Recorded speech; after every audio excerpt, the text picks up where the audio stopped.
महाराष्ट्राच्या राजकारणातील सर्वात मोठं सस्पेन्स. ज्या प्रश्नाने गेल्या 3-4 वर्षापासून अख्ख्या महाराष्ट्राला छळलंय, त्या शिवसेना कोणाची या प्रश्नाचा अंतिम निकाल आता अगदी जवळ आला आहे. केंद्रीय निवडणूक आयोगाने धनुष्यबाण आणि शिवसेना नाव एकनाथ शिंदे यांना दिलं, पण हा निर्णय संविधान विरोधी आहे. तो शाहीला खतपाणी घालणारा आहे आणि तो लोकशाहीचा खून करणारा आहे, असा भीषण आरोप उद्धव ठाकरे गटाने थेट सुप्रीम कोर्टाच्या खंडपीठासमोर केला आहे. ज्येष्ठ वकील कपिल सिब्बल यांनी आज कोर्टात असे मुद्दे मांडले ज्याने शिंदे गटाची धडधड वाढली असेल. निवडणूक आयोगाचा तो निर्णय सुप्रीम कोर्ट का रद्द करू शकतं आणि या सुनावणीचा थेट परिणाम तुमच्या आमच्या मतावर कसा होणार आहे, हे सर्व कायदेशीर बारकावे आजच्या या एकाच व्हिडिओमध्ये अत्यंत सोप्या भाषेत समजून घेऊ. जर तुम्हाला महाराष्ट्राचं राजकारण खऱ्या अर्थाने समजून घ्यायचं असेल तर हा व्हिडिओ शेवटपर्यंत पाहणे अनिवार्य आहे. चला सुरू करूया. नमस्कार, मी ॲडव्होकेट विनोद राठोड आणि तुम्ही पाहत आहात महाराष्ट्र लॉ ॲडवायझर. विषय गंभीर आहे. 12 मार्च 2026 रोजी सर्वोच्च न्यायालयाच्या न्यायमूर्ती सूर्यकांत आणि न्यायमूर्ती जॉय मल्ल्या बागची यांच्या खंडपीठासमोर एक ऐतिहासिक सुनावणी सुरू झाली. थोडक्यात फ्लॅशबॅक पाहू. जून 2022 मध्ये शिवसेनेत फूट पडली. एकनाथ शिंदे मुख्यमंत्री झाले.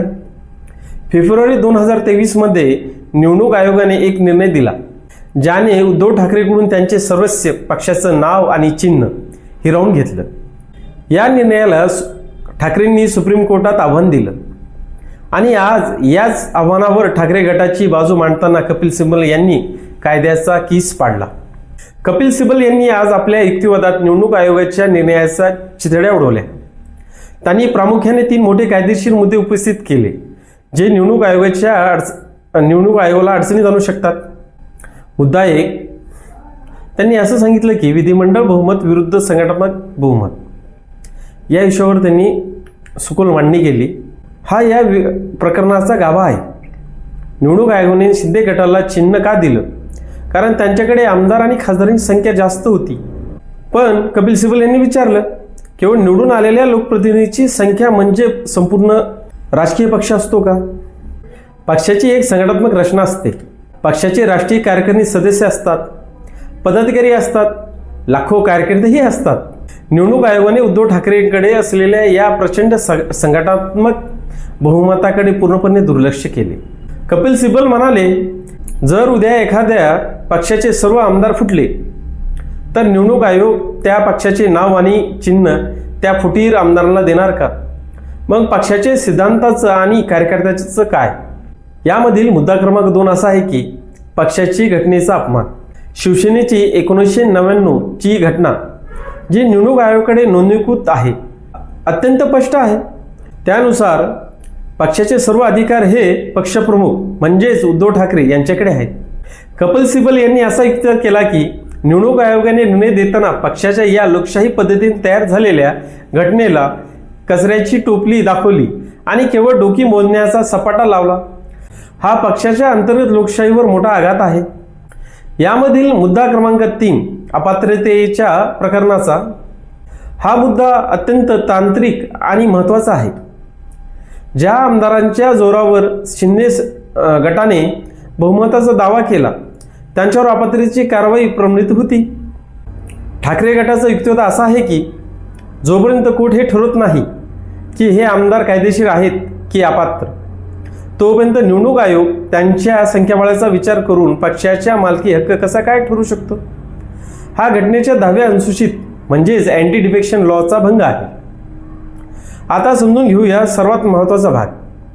या सुनावणीचा तुमच्या आमच्या जीवनावर काय परिणाम होईल? तुम्ही म्हणाल, हे पक्षाचे वाद आहेत, आम्हाला काय फरक पडतो? प्रेक्षकांनो, मित्रांनो, प्रचंड फरक पडतो.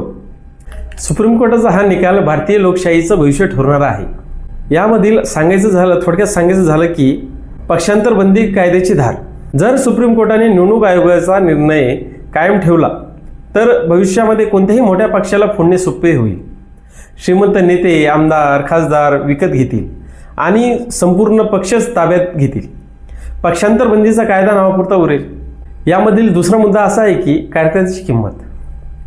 पक्षासाठी आयुष्यभर घालवणाऱ्या कार्यकर्त्यांची किंमत शून्य होईल जर केवळ आमदार आणि खासदार संख्येवरच पक्ष ठरवला गेला.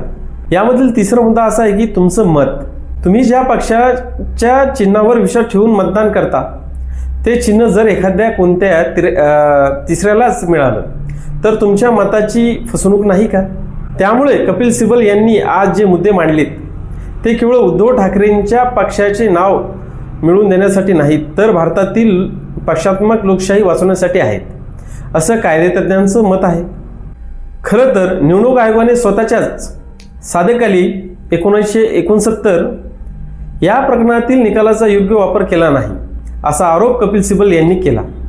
साधेकाली केसप्रमाणे केवळ विधिमंडळ बहुमत पुरेसे नसतं तर तुम्हाला पक्षाच्या संघटनेतलं बहुमत सिद्ध करावं लागतं. निवडणूक आयोगाने या चाचणीला शॉर्टकट वापरला, असं कपिल सिब्बल यांनी युक्तिवाद केला. आता बघूया आपण या सगळ्या विषयावर कोर्टाचा कल काय वाटतो. न्यायमूर्ती सूर्यकांत यांच्या खंडपीठाने आज ठाकरे गटाचा युक्तिवाद अत्यंत शांतपणे आणि सविस्तर ऐकून घेतला. त्यांनी महत्त्वाच्या नोंदीही केल्या. कोर्टाने हे मान्य केलं आहे की हे प्रकरण अत्यंत गंभीर कायदेशीर प्रश्न निर्माण करतं. आणखी एक महत्त्वाची गोष्ट, NCP, शरद पवार विरुद्ध अजित पवार आणि शिवसेना हे दोन्ही मुद्दे समान कायदेशीर मुद्द्यावर आधारित आहेत. त्यामुळे कोर्टाने या दोन्ही प्रकरणाचे एकत्र किंवा लागोपाठोपाठ सुनावणी घेण्याचे संकेत दिले आहेत. म्हणजेच या निकालावर महाराष्ट्रातील दोन मोठ्या प्रादेशिक पक्षाचं भविष्य अवलंबून आहे. मित्रांनो, आज ठाकरे गटाने आपली बाजू अत्यंत प्रखरतेने मांडली आहे. आता पुढच्या सुनावणीसाठी शिंदे गट आपले मुद्दे मांडणार आहे. त्यांच्याकडे स्वतःचे कायदेशीर तर्क असतील. पण आजच्या सुनावणीनंतर एक गोष्ट नक्की की निवडणूक आयोगाचा तो निर्णय 100% बरोबर होता असं म्हणणं आता कठीण झालंय. सुप्रीम कोर्टाकडून तारीख पे तारीख न मिळता आता अंतिम निकाल दिशेने वेगवान पावले पडत आहेत. तुम्हाला काय वाटतं? कपिल सिब्बल यांनी मांडलेले संघटनात्मक बहुमताचा मुद्दा बरोबर आहे किंवा निवडणूक आयोगाने विधिमंडळ बहुमताचा निर्णय योग्य होता? धनुष्यबाण कोणाला मिळायला हवे? तुमचं मत कॉमेंटमध्ये बॉक्समध्ये नक्की कळवा. तुमचे कॉमेंट वाचून आम्हाला आणि इतर प्रेक्षकांना एक वेगळी दृष्टिकोन मिळतो. हा व्हिडिओ मूल्यवान वाटला असेल तर याला लाईक करा आणि तुमच्या मित्रांना, नातेवाईकांना शेअर करा, जेणेकरून त्यांनाही महाराष्ट्रातील या ऐतिहासिक कायदेशीर लढ्याची खरी माहिती मिळेल. राजकारण आणि कायद्याचे असे सोपे विश्लेषण पाहण्यासाठी आमच्या चॅनलला सबस्क्राईब करा आणि बेल आयकॉन दाबायला विसरू नका. पुढील अपडेटसह लवकरच भेटू. जय हिंद, जय महाराष्ट्र.